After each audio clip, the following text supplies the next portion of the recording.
le fameux Lankevi. Et il y a un an, dans la foulée des manifestations de M66, on a longuement parlé de Lankevi, cet individu sulfureux qui est apparu sur les écrans et qui a commencé par lancer des menaces, menacer les jeunes de son quartier, ceux qui participaient aux manifestations à Dakpam et tout ça. Et j'avais mis les projecteurs sur cet individu-là en disant que il est en train de jouer un peu au Django, mais il risque d'avoir des ennuis. Alors, Lankevi, c'est le chef du quartier de Dakpam et Colas, je pense que c'est ça. Et les conditions même de sa nomination comme chef de quartier était controversée. C'est le maire Gomato qui un jour lui a remis un arrêté en catimini dans son bureau. C'était à la veille je pense, des Evala. Et une fois installé dans ses attributs de chef de quartier, Lankevi, ou je ne sais pas comment vous l'appelez, a commencé par semer la cisanie dans toute la zone. Et c'est quelqu'un qui a créé des sociétés et il prend des marchés dans l'administration, il prend des marchés de BTP, tout ça, alors qu'il n'a aucune expertise en BTP. Et il a un peu d'argent et il use de la corruption. Donc il a fidélisé les autorités, il a quelques journalistes qui l'accompagnent, donc il donne beaucoup d'argent aux gens pour écrire un bien sur lui, alors que c'est un escroc, c'est un individu controversé, sulfureux, qui était en prison au moins 2 ou 3 ans, qui a été en prison pour faux usage de faux escroquerie. En temps normal, ne serait-ce qu'il est passé par la case prison pour faux usage de faux, si on faisait des enquêtes de moralité au Togo, il n'aurait jamais dû être chef de quartier. Mais pourtant, il a usé des méthodes de corruption au niveau du ministère de l'administration territoriale. Il a aussi quelques barons qui l'ont appuyé pour pouvoir obtenir ce décret-là. Le ministère de l'administration territoriale aujourd'hui, c'est l'un des ministères les plus corrompus de la République. Les plus corrompus, en commençant par le ministre, son cabinet, jusqu'à la direction de la décentralisation, la direction des cultes. Il se fait que ce sont les mêmes individus qui sont là-bas. Et c'est des gens corrompus qui prennent de l'argent pour créer des problèmes dans les successions de chefferies, dans les villages, dans les cantons, qui créent des problèmes au niveau du foncier, qui créent des problèmes au niveau même des cultes, des églises et tout ça. C'est des gens extrêmement corrompus. Même pour avoir des récépissés d'association, il y a des gens qui leur donnent de l'argent. C'est l'un des ministères les plus corrompus aujourd'hui et qui sème la cisanie sur l'ensemble du territoire à travers les problèmes de chefferie. Et donc, Lankevi a réussi, on ne sait pas quel moyen, et c'est clair que ce n'est pas la corruption, à se faire attribuer ce décret, cet arrêté de nomination. Et dès qu'il a été nommé, il a commencé par pousser des ailes. Il a commencé par pousser les ailes et il voyait plus loin. Il a commencé avec ses complices au ministère de l'administration territoriale à faire passer des informations comme quoi le chef canton de Baie, donc à Krassou, n'a pas la poigne et la capacité de tenir le canton parce que le canton est très grand et qu'il faut diviser ce canton en deux. Parce qu'il rêvait, lui déjà Lankevi, de devenir chef canton. Donc, pour devenir chef canton, il faut briser l'unité du canton de Baie. Et c'est les choses comme ça qu'elle a commencé par faire d'ici dans la presse, sur cet site internet. On l'a dénoncé ici. Nous l'avons dénoncé ici en disant que c'est un simple chef de quartier et d'ailleurs que le canton de Baie c'est un canton cosmopolite et le chef canton de Baie n'a pas vocation à faire la police dans le canton de Baie pour dire aux gens qui doivent manifester, qui ne doivent pas manifester. Je ne suis même pas sûr qu'aujourd'hui les natifs de Baie sont majoritaires dans le canton de Baie. Et donc, comme il s'est senti suffisamment pousser les ailes, il a voulu aller très loin parce qu'il est en quête de reconnaissance. C'est quelqu'un qui a pris beaucoup de marchés de travaux publics au niveau du ministère du Commerce. On lui a remis des travaux qu'il a fait, qu'il a bâclé, il a eu beaucoup d'argent avec de la surfacturation, des travaux de rénovation du bâtiment. Au niveau de certaines rues à Lomé, on lui a donné des travaux qu'il n'a jamais terminés. Au niveau du pont d'Anier, c'est lui qui a eu ce marché-là, une de ces sociétés qui a eu ce marché-là. Depuis, il n'a jamais fini la construction de ce pont d'Anier. Il vient d'être d'ailleurs sanctionné, il y a une semaine par la COP. Vous pouvez voir la décision de la COP, j'ai partagé cette décision avec certaines personnes. Et donc, étant suffisamment riche, parce qu'il est dans les magouilles, il se sent pousser les ailes. Maintenant, il veut aller plus loin que le chef de quartier. Alors, qu'est-ce qu'il fait? Vous savez que les escrocs ont toujours des méthodes. Un escroc, c'est quelqu'un qui cherche toujours un support pour pouvoir bleuir, ou pour pouvoir, comment on appelle ça, pour pouvoir bleuir ou impressionner ses interlocuteurs. Alors, Lankevi rêvait d'une rencontre avec Faure Gnassingbé. Il rêvait d'une rencontre ou d'une photo avec Faure Gnassingbé. Mais il ne sait pas comment il va le faire. Alors, qu'est-ce qu'il fait? Il use de ses moyens pour corrompre les gens dans le protocole d'État.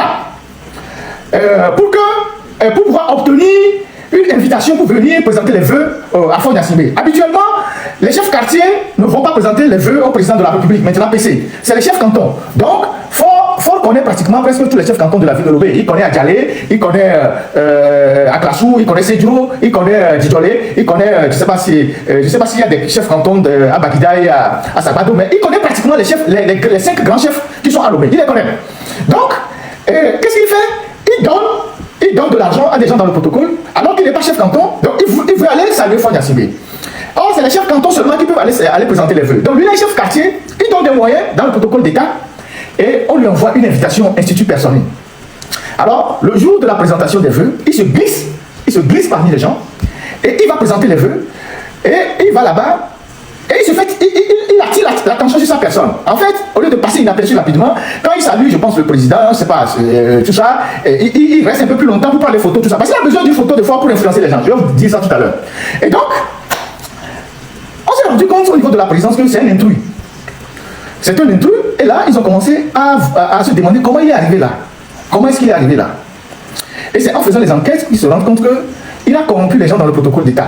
Est-ce qu'il a l'argent? Et donc ces gens-là ont été sanctionnés. On a affecté les gens au niveau du protocole d'État, on a dégagé les gens. Et par la suite, ils ont demandé, ils ont passé des consignes pour qu'on le décharge de ses responsabilités de chef de quartier. Parce qu'au niveau de la présidence, ils prennent ce problème sur le plan sécuritaire. Ils se disent, mais si quelqu'un a pu corrompre le protocole d'État pour avoir une invitation pour venir saluer le président alors qu'il n'est pas convié, alors qu'il ne devrait pas être convié, c'est qu'il y a une faille dans le dispositif et que c'est dangereux. Et c'est comme ça qu'ils ont pris l'affaire. Ils ont pris l'affaire sur le volet sécurité. Comment est-ce qu'il a pu arriver là-bas? Et donc, on sanctionne les gens de la présidence et on demande discrètement de le décharger de ses responsabilités.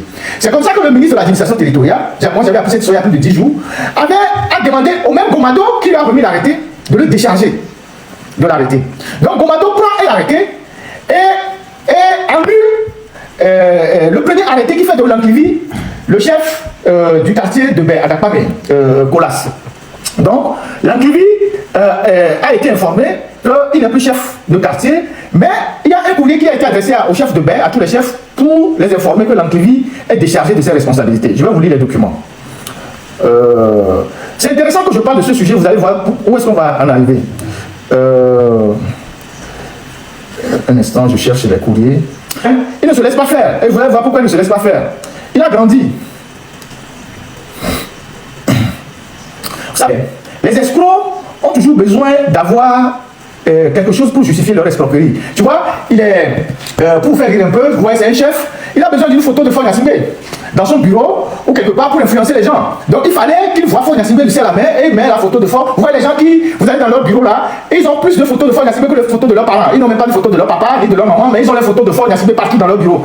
Parfois c'est des escrocs qui font comme ça. Et le jour où il a un problème avec quelqu'un, il va le dire, il peut le dire, il va le menacer, il va dire, moi bon il y a des comme quand il les pas photos il y a que les photos et me dit la pompe moi pour et ma procureur nous allait. C'est comme ça il fonctionne, c'est la méthode des escrocs. C'est comme ça il fonctionne.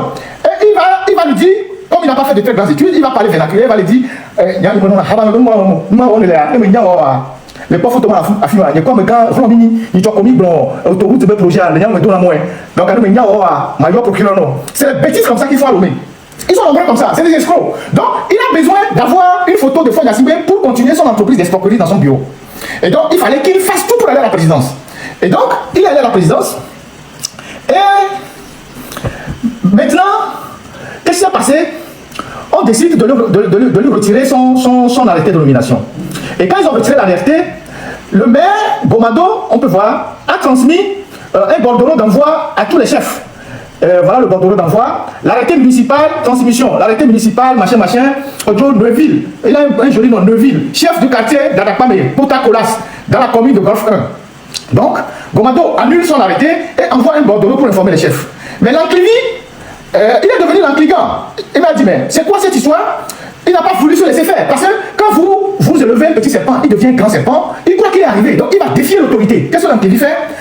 Et il va saisir la chambre administrative de la Cour suprême contre la décision du maire, donc décision contresignée par le préfet, donc pour la légalité de conformité, donc c'est des instructions qui sont venues du ministère de l'administration territoriale, pour contester l'annulation de l'arrêté qui fait de lui un chef. Donc il va devant la Cour suprême.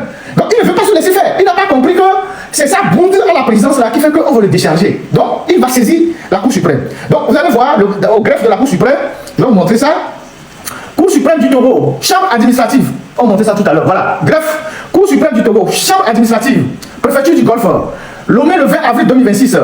Madame le greffier en chef de la Cour suprême, affaire M. Lanklivi Kodjo-Noéville contre la commune de Golfe 1, représentée par son maire. Monsieur le ministre de l'administration territoriale. Donc, Lanklivi va saisir la Cour suprême contre le maire et le ministre de l'administration territoriale. Ça, c'est le greffe de la Cour suprême. Voilà, j'ai l'honneur de vous notifier sur joint en copie la requête en fin de sursis à exécution de l'arrêté municipal. Donc, il conteste l'arrêté municipal qui le décharge de ses fonctions. Du 24 mars 2026, approuvé le 30 mars 2026, portant abrogation de l'arrêté du ministère de l'administration territoriale, présenté Maître Amekou Dikafoui, à point, Kofi, avocat au barreau du Togo dans l'affaire citée en marge. Je vous prie de bien vouloir faire parvenir au greffe de la Cour suprême vos observations dans les 48 heures. Donc c'est une affaire qui a été même connue par la Chambre administrative de la Cour suprême de façon urgente. Je ne sais pas comment ils appellent ça en droit, je pense que c'est un référé, mais rapidement. Donc, ils ont connu l'affaire rapidement. Et qu'est-ce que la Cour dit? Et bizarrement, la Cour donne raison à l'Antivi. Donc la Cour suspend la décision du maire qui a déchargé l'Antivi de son rôle. Alors, on va voir la requête afin de sursis à exécution. Donc la requête, ça c'est de son avocat. Donc c'est la requête qu'on est en train de défiler là. Et puis on va voir la décision de la Cour. On va voir la décision de la Cour. Alors, la Cour se réunit. Requête afin de pouvoir à monsieur le président, monsieur Lantivi, chef quartier, contre commune du Golfe, ministère de l'administration territoriale, défendeur au pouvoir, plaise à la Cour suprême, statuant, les faits, pas arrêté, je vais vous dire ça, pas arrêté de façon 2021, je peux vous mettre la décision de la Cour suprême à votre disposition, ceux qui veulent. Par ces motifs, déclarer le pouvoir régulier et recevable, à la forme. Maintenant, au fond, déclarer bien fondé le pouvoir en ces 4 moyens. En conséquence, annuler l'arrêté municipal. L'arrêté municipal portant abrogation de l'arrêté du 5 août 2021 relatif à la désignation de M. Lantevi Kodjo en qualité de chef quartier Colas. Renvoyer le dossier devant l'autorité compétente. Donc, la Cour suprême, la Chambre administrative, annule l'arrêté de M. Gomado qui décharge l'Antivi de ses responsabilités et renvoie le dossier devant l'autorité compétente pour qu'il soit statué conformément à la loi. C'est-à-dire, le pays est devenu, je ne sais pas, le gars a poussé vraiment des ailes. Il agissait dans le quartier là-bas comme un chef milice. Elle a distribué de l'argent aux gens il y a 1 an pour qu'on puisse arrêter, taper les militants ou bien ceux qui ont répondu au mot d'ordre de M66. Et il a senti qu'il est arrivé, il a commencé par défier ses propres, ceux qui l'ont fabriqué. En commençant par le ministre de l'administration territoriale et le maire Gomado. Et donc, il va saisir la Cour suprême contre eux, la Chambre administrative. Et la Cour suprême lui donne raison. Et la Cour suprême renvoie le dossier à l'autorité compétente, donc le maire, et par conséquent, le ministère de l'administration territoriale, pour que, si on doit le décharger de ces fonctions-là, on puisse suivre la vraie procédure, parce qu'il conteste la procédure. Donc voilà l'affaire de Lantivi là. Donc c'est un individu sulfureux, un escroc, qu'on a pris pour chef alors qu'il n'avait pas les qualités. Normalement, on ne doit pas le prendre pour chef. Et comme il est devenu chef, il a besoin de se rapprocher de Fonia Sibé pour influencer et escroquer les gens comme c'est son travail. Et il a plein de chantiers qui sont à l'abandon. Un matin, ils vont le prendre.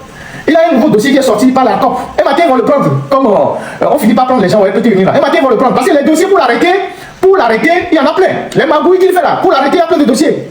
Donc, un matin comme ça, on va le convoquer devant le joint des juges et puis on va le prendre. Il ne sait pas que l'ordre de le décharger de sa fonction vient de la présidence. Voilà. Donc, c'est ça. Quand tu fais le compagnie des voyous, et toi-même tu es voyou, c'est comme ça que ça finit. Dans les films des cowboys, à la fin, ils se tirent dessus. Le plus intelligent, il prend le dessus sur les autres. Donc, voilà.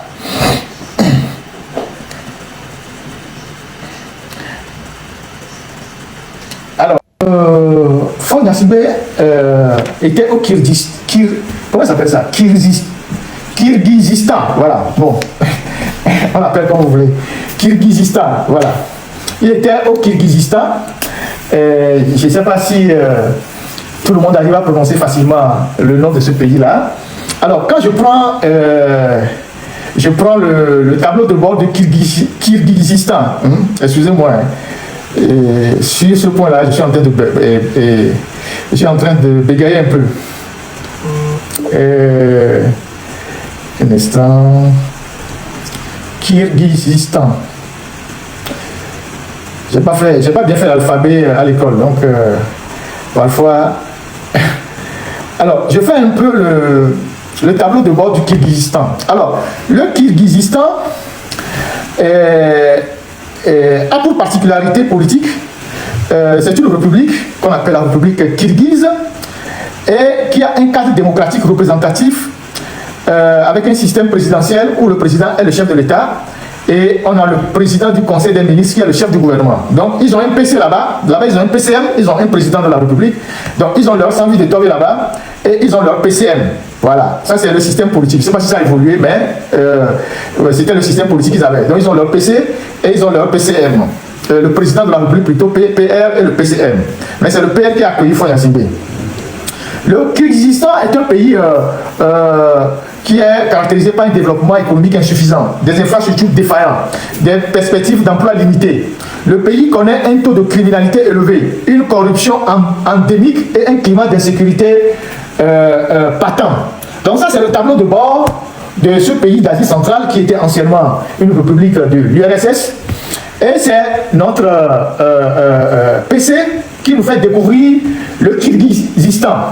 Voilà. Et donc, au lendemain de l'indépendance, ou bien le jour même, le soir même après le meeting et après le défilé, ils sont partis au Kyrgyzstan et ils nous disent que c'est une visite voilà, Asie centrale, au niveau de, vous avez le Tadjikistan, l'Ouzbékistan, vous avez 7 pays qui se terminent par Stan.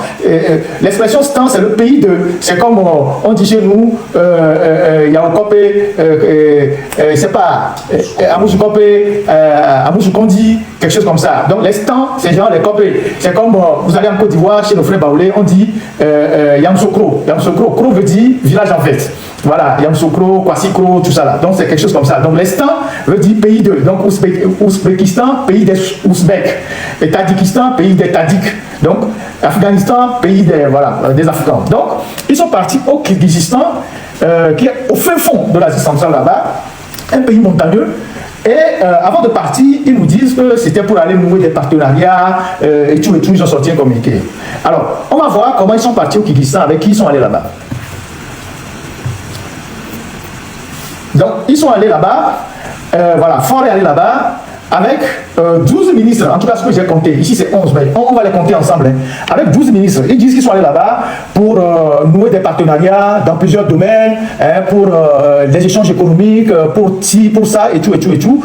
Le Kyrgyzstan, c'est un pays qui est très pauvre. Même si nous étions bien gouvernés, on pourrait même leur donner de l'argent, parce que nous avons plus de ressources qu'eux n'en ont pas. Donc on peut ramener l'ancienne photo technique, ramener l'ancienne photo.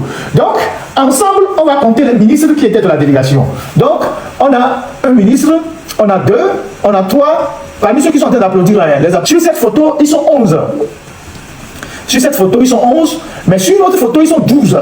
Donc, on va voir l'autre photo, la seconde photo. Donc, voilà la seconde photo. Ici, on voit pratiquement qu'ils sont 12. Donc la moitié du gouvernement togolais, pratiquement, hein, la moitié du gouvernement togolais, plus les gardes du corps de Faure Gnassingbé, se sont déplacés au Kyrgyzstan, un pays qui est légèrement un peu plus pauvre que le Togo, parce que dans l'indice humain du développement, le Kyrgyzstan est 118e et le Togo est autour de 160e. Donc ils sont légèrement un peu plus pauvres que nous. C'est parce que bon, ils sont là-bas que ça paraît qu'ils ont la peau claire, que les gens pensent qu'ils ont l'argent. S'ils ont été bien gérés, on peut leur donner l'argent. Mais c'est là-bas qu'on est parti avec 12 ministres, 13 ministres, plus d'autres collaborateurs des gardes-corps. En ce moment de difficultés financières, où les fonctionnaires n'ont même pas été payés avant-hier. Les fonctionnaires n'ont pas été payés avant le 1er mai, je vais revenir là-dessus, sauf les corps habillés, mais les fonctionnaires n'ont pas été payés. On prend 13 ministres, pour aller faire du tourisme dans un pays clandestin, Kyrgyzstan, pour à la fin nous dire qu'on a noué des partenariats, exemption de visa de service, de passeport de service, et collaboration avec l'enseignement, ici et ça. Vous savez combien coûte un billet d'avion classe affaires en ce moment-ci? Lomé, Paris, Lomé. Alors nous parlons classe affaires. On ne parle pas encore de Lomé, Paris, Kyrgyzstan. Hein. Lomé, Paris, Lomé. Il faut minimum 3 millions, un peu ou un peu plus. Classe affaires. Si le ministre est en première classe, on est pratiquement à 4 millions. Lomé, Paris, Lomé. Classe affaires. On est pratiquement à 3 millions. Air France. Alors je vous parle, en cette période-là. Donc, seulement Lomé, Paris, vous voyez, 13 ministres fois 3 millions. Vous avez déjà un peu le montant qu'ils ont englouti dans une partie de ce voyage. Et maintenant, vous prenez le billet de Paris au Kyrgyzstan. Parce que de Paris au Kyrgyzstan, il faut 11 heures de vol, avec 2 escales parfois. Donc, vous avez, pour tout dire, pour chaque ministre, le billet d'avion a coûté pas moins de 5 millions pour faire ce voyage-là, aller-retour. Il y a le séjour, l'hôtel, il y a la fin de mission, il y a la nourriture, il y a les cadeaux. Dans un pays où il n'y a pas d'argent pour faire des forages pour que les gens boivent de l'eau. Dans un pays où les gens ont de la peine à joindre les deux bouts. Dans un pays où les fonctionnaires ne sont pas payés à l'heure je vous parle. Dans un pays où il n'y a pas d'électricité. Dans un pays où les étudiants ont des difficultés à avoir des bourses. On prend 13 ministres. Je ne parle pas du reste de la délégation. On prend 13 ministres comme ça et on va dans un pays clandestin qu'on appelle Kirghizistan. Pour à la fin nous dire qu'on est allé signer des conventions d'exemption de visa pour les fonctionnaires, visa, je ne sais pas, passeport ordinaire, et qu'on a signé des conventions pour sur le numérique, on a signé des conventions sur l'enseignement. Mais diable, mais qu'est-ce que vous êtes en train de faire avec le pays? Mais qu'est-ce que vous êtes en train de faire avec le Togo?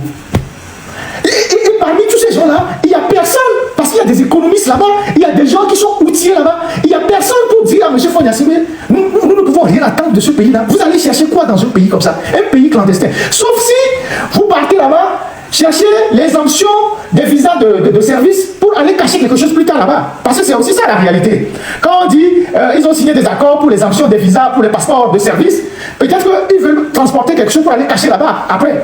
C'est ça qui est caché derrière cette histoire d'exemption des visas pour les visas de service.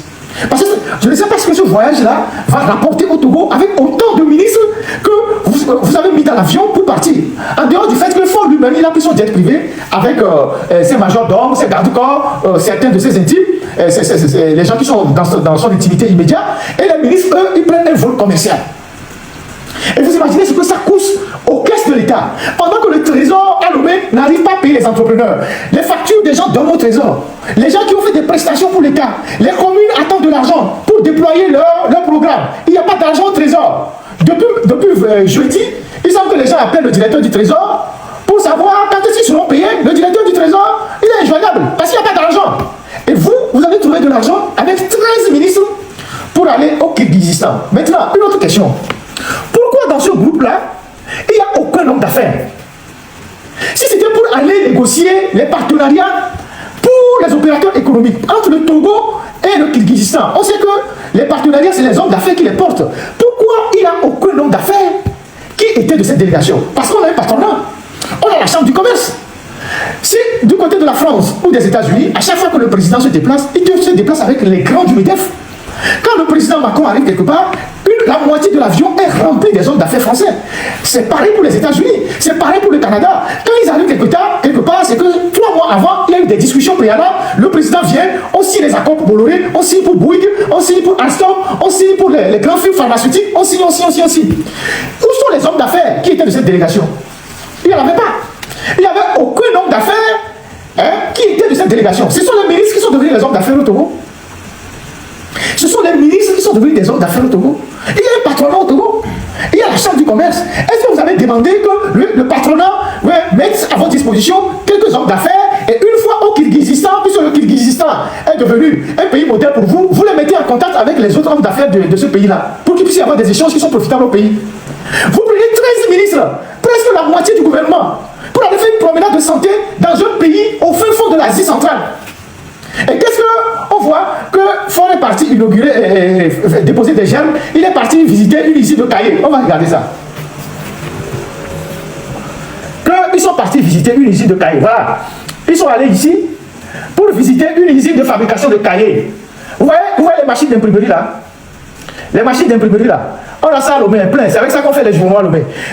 Donc Ford est parti visiter une usine de fabrication de cahiers au Kirghizistan.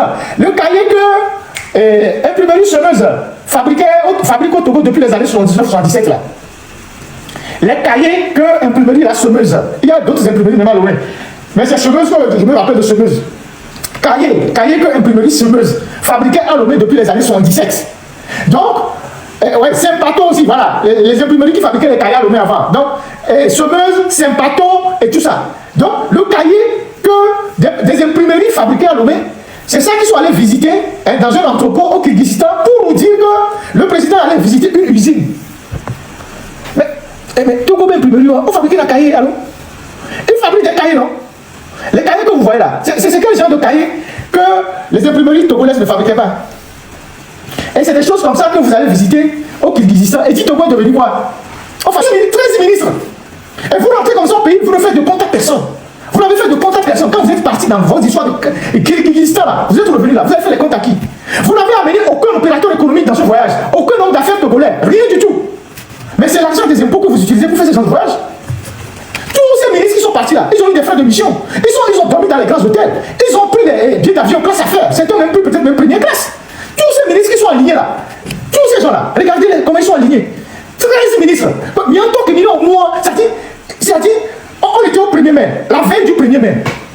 Aucun de ces ministres n'est resté pour discuter avec les fonctionnaires de leur département. On ne bouge pas. On dépense même de l'argent. On met l'argent dans un puissant fonds. Pour aucun résultat. Les Béninois n'ont pas besoin d'aller là-bas pour développer leur pays. Les Ivoiriens non plus, les Ghanéens non plus. Continuez pas à aller dans les pays comme ça. Kyrgyzstan. Bon, je ferme cette page.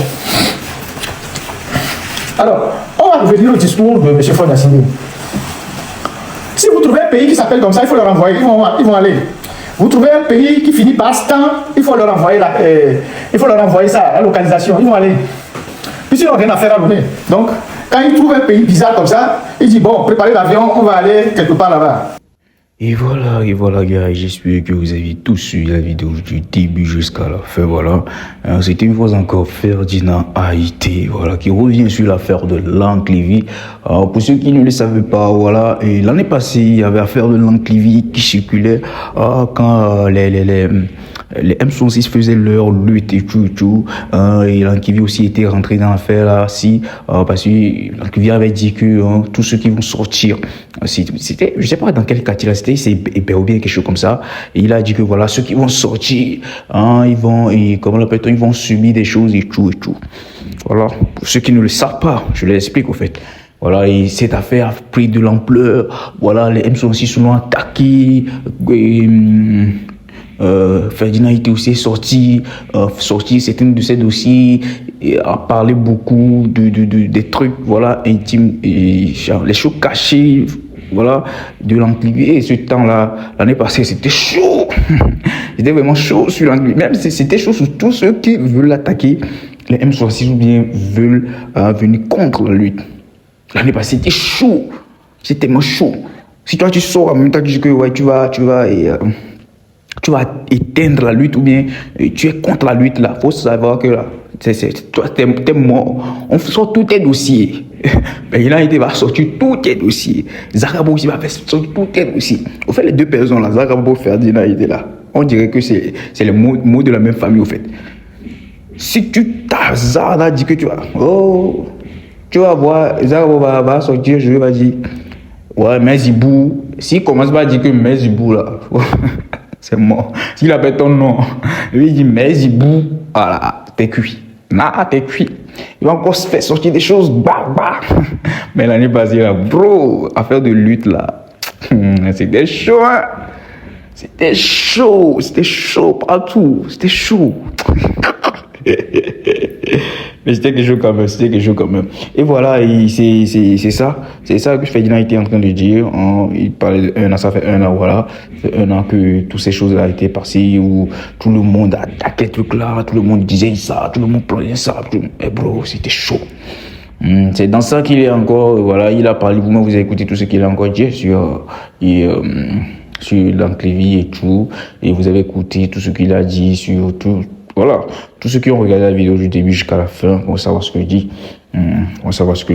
Bon, bref, les gars, n'hésitez pas à partager, à liker, à vous abonner, à commenter surtout. Commentez, les gars.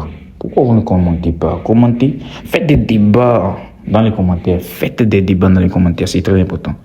Faites les débats dans les commentaires, les gars. Faites les débats dans les commentaires.